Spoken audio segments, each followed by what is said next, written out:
LED! Ooh, LED! LED! LED! LED! That's right. I bought an LED light bulb. I was at the grocery store earlier today, and I noticed for the first time, I don't know why I hadn't noticed this before, but I noticed that they had a pretty decent selection of light bulbs at the store. And I was pleasantly surprised to learn that I would say a half of them, maybe even a little bit more than half, was still halogen. There was no true incandescent, but there was a copious amount of halogen. And then of course the other half was LED, and then there were still some CFLs. I didn't get any of the CFLs because they were very expensive, but I did get a number of the halogen bulbs. And there was a couple different brands. There was Sylvania, and then there was Simply Done, which is like the store brand, and I think they're the same, but we'll get into that in a different video. And then there's a couple of LED bulbs, quite a few. This one kind of caught my attention because this one says Amber Glow. It's not exclusive because high pressure sodium gives a nice amber glow. It probably isn't relaxing because it'll be flickering and annoying. Will it be intimate? I guess so, because I'm the only one here just with the light bulb. Okay. Anyways, it replaces a 40 watts and it only uses 4.5 watts. It's dimmable. It outputs 360 lumens and supposedly only costs 54 cents per year to operate.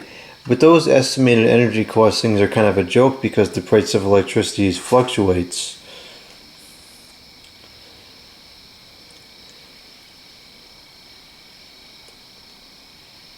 B10 bulb, whatever that is. Last 13 years. Always asterisks. Asterisk probably says if you use it for 10 minutes a day. 15,000 hours. Let's see, what does it say? 3 hours per day. I don't think that's really realistic. So that's claiming 2200 Kelvin. And we know that high pressure sodium is about 2100 Kelvin. So this is quite close to what high pressure sodium is. Or this is theoretically close to it.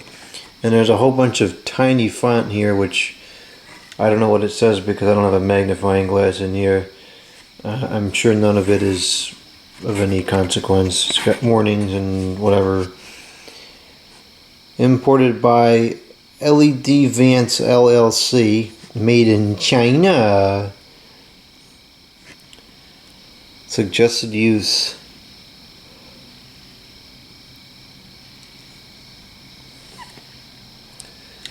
Well, let's see if this works. Oh, it's vintage. Okay. I'm not sure what the S is. Well, here's the bulb itself. It actually appears to be plastic, I guess.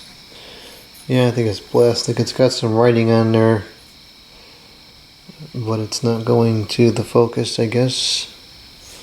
I can't even see what it says. It's very small.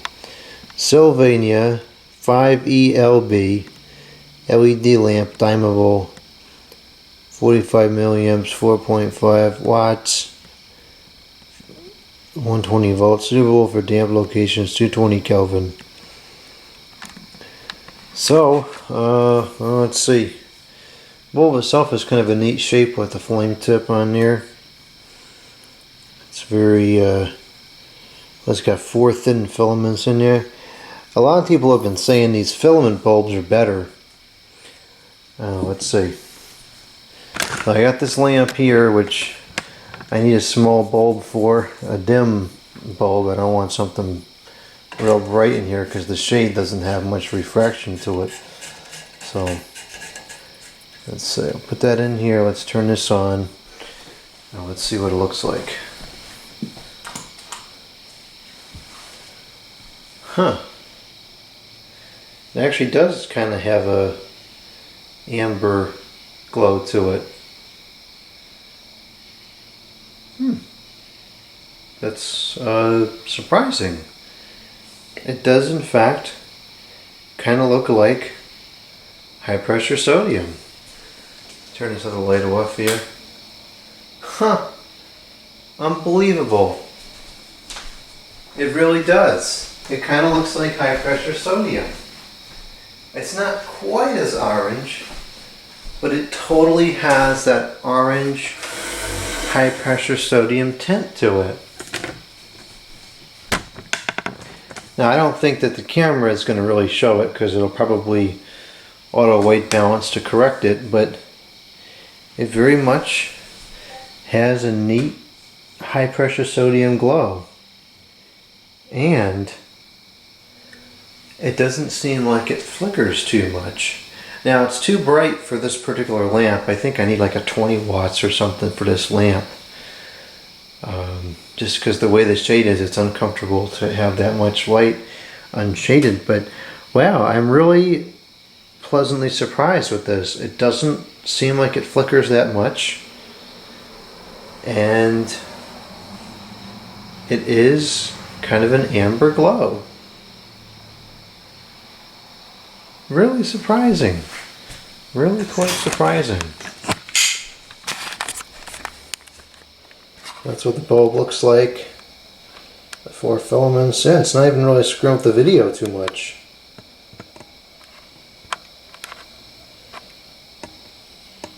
If you get all lines on the video, that's a good indicator that you got a refresh issue with the bulb.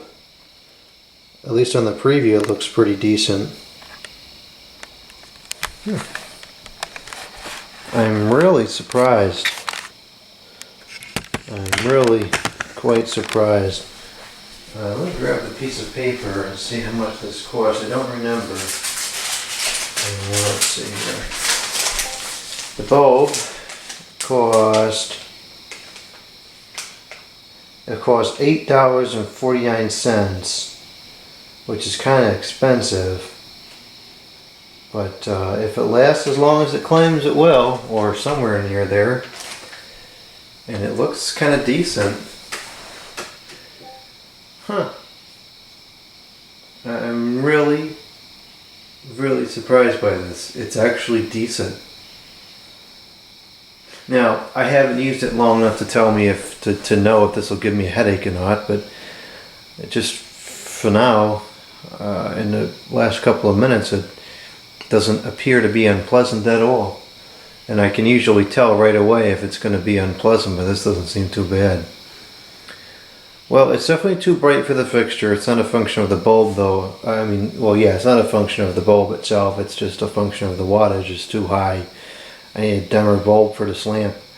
But, that's really interesting. I kind of like it. Well, I'll have to use it for a while and see if it still remains comfortable. But not bad. Now my question is, why can't they make like a 400 watt version of this for outdoors? I wouldn't mind this outside. I really wouldn't. But no, all the outdoor LED stuff has got to be an awful, ugly, white, bright, like moon looking color. Well, we'll see what happens with this one. Maybe I'll put this in the fan in the living room.